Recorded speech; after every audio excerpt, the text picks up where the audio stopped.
तो ये अडानी का पूरा रिश्वत का घोटाला और जो वारंट इशू हुआ है अमेरिका में वो है क्या, आइए समझते हैं। अडानी जी अमेरिका गए, वहां के स्टॉक एक्सचेंज पर लिस्टेड एक कंपनी थी अजोर पावर, उसके साथ साठगांठ की, प्लान बनाया कि भारत में सोलर एनर्जी प्रोजेक्ट लगाए जाएंगे।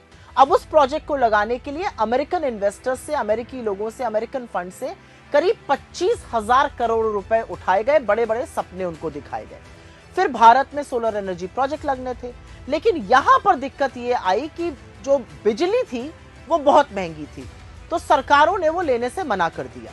बस फिर क्या था, जो 25,000 करोड़ रुपए अमेरिकन इन्वेस्टर्स से उठाए थे, उसी में से 2200 करोड़ रुपए, 2200 करोड़ रुपए भारत के नेताओं को और अधिकारियों को घूस दी गई।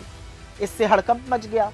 अमेरिका का जो मार्केट रेगुलेटर है एसईसी, जैसे हमारे यहां सेबी है वैसे वहां पर एसईसी है, एसईसी और एफबीआई ने अपनी जांच में पाया कि हिंदुस्तान में घूस दी गई है और अमेरिकन इन्वेस्टर्स के साथ धोखाधड़ी करी गई है। उसके बाद 2 साल तक ये जांच चली। डिपार्टमेंट ऑफ जस्टिस जो अमेरिका का है, उसकी ग्रैंड जूरी ने अडानी के को इंडाइट किया क्रिमिनल इंडाइटमेंट में और एक वारंट इशू किया। मजे की बात यह है कि उस ऑर्डर में यह भी बोला गया है कि गौतम अडानी ने हिंदुस्तान के मार्केट रेगुलेटर सेबी से झूठ बोला और यहां के इन्वेस्टर्स के साथ भी धोखाधड़ी की।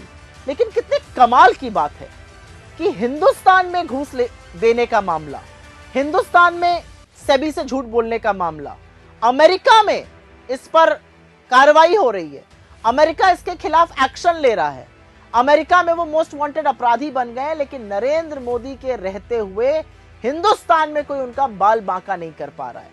और अचरज की बात यह है कि जब यह सारा मामला सामने आया तो उनके बचाव में भारतीय जनता पार्टी ऐसे कूद पड़ी है मानो उन्हीं के हों।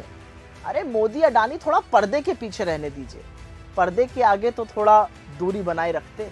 लेकिन असल में भाजपा के लोग अडानी का बचाव मोदी से भी ज्यादा बढ़कर कर रहे हैं।